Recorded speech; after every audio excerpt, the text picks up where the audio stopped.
Hello mga kanegosyo, update muna tayo ng print and photocopy pricing. Kaya simulan na natin to pagkatapos ng intro.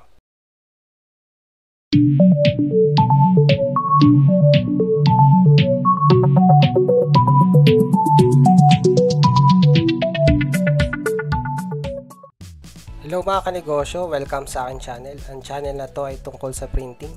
Kung interesado ka sa mga ganitong bagay, palike, subscribe at hit mo na rin ang notification bell para updated ka palagi sa mga video na i-upload ko na may kinalaman sa printing business. Ngayon ay sasabihin ko yung mga price list namin sa document printing at photocopy. Ito yung updated price list namin ngayon. Yung document printing at photocopy namin ay same price lang. Sa black and white print at photocopy muna tayo. Sa short 3 pesos, A4 size 4 pesos, tapos pag long 5 pesos. Sa colored naman, ang short ay 5 pesos, A4 size 5 pesos din, tapos pag long 10 pesos.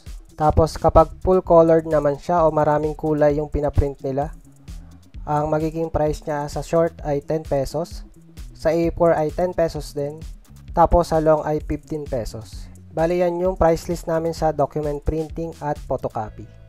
Di na namin ginawang komplikado yung price list namin sa document printing at photocopy.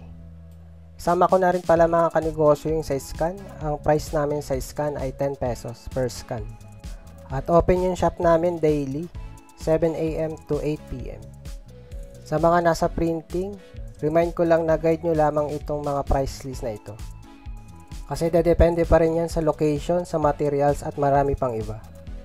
Bigyan ko kayo ng example mga kanegosyo.